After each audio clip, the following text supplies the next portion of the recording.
December 6, 1991. A quiet Friday night in Austin, Texas. Inside a frozen yogurt shop called I Can't Believe It's Yogurt. On West Anderson Lane, 4 teenage girls were about to close up for the evening. What happened in the next hour would shatter lives and haunt a city for decades. The girls, 13-year-old Amy Ayers, 17-year-old Eliza Thomas, and sisters 17-year-old Jennifer Harbison and 15-year-old Sarah Harbison. They would be bound, gagged, shot execution style, and the shop set on fire to destroy the evidence. Tonight, we explore a story of innocence lost, an investigation stalled, wrongful convictions, and finally a breakthrough nearly 34 years later. Stay with us. The teenage workers were finishing their late shift when 2 of their friends arrived for a ride home. The shop's closing time approached. A man asked to use the restroom in the rear, and inside that moment, something changed.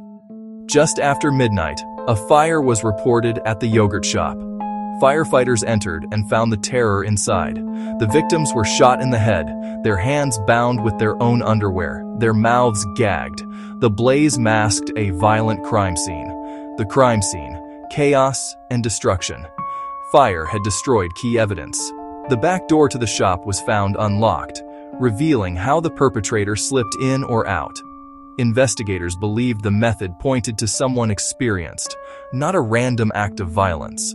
The city of Austin lost its sense of safety that night. In the weeks and months that followed, detectives pursued leads. They focused on robbery as a motive. After all, cash had been taken from the registers. But based on the brutality and the sex assault evidence, many believed the motive was far darker. 4 local young men were eventually charged.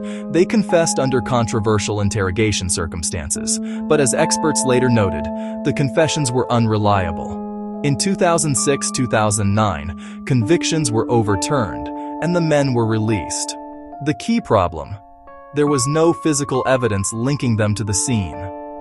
DNA testing at the time failed. The shop fire had destroyed many forensic opportunities, and surveillance cameras were nearly non-existent in 1991. The case went cold. For decades, families waited. Investigators kept files open, but progress was minimal. Technology evolved, DNA testing improved, familial genealogy databases emerged. Investigators re-examined the frozen case files.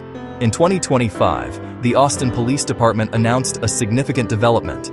They had identified a new suspect, Robert Eugene Brashers, a deceased serial killer, via advanced YSTR DNA testing and ballistic evidence. A spent shell casing found at the crime scene matched the gun Brashers used to kill himself in 1999. The DNA profile matched an unknown male sample collected in 1991. While Brashers cannot be tried because he is dead, the identification brings long-sought closure and a measure of justice for the victims' families. The implications are far-reaching. The case spurred changes in forensic policy, led to cold case units being empowered, and fresh laws in Texas for victim families. But the trauma remains. The families of the girls still feel the absence. Austin still remembers that December night. The forage for truth continues. The case reminds us, criminals may hide, evidence may degrade, but science, perseverance, and community will not. It also raises questions. What about other victims Brashers may have had? How many cold cases still await breakthrough? Investigators say they're still searching. 4 teenage girls, their lives cut short. A city grieving for years. Investigators in the dark. But eventually, a glimmer of hope. Robert Brashers' identification doesn't erase the pain, but it proves justice can arrive even after decades.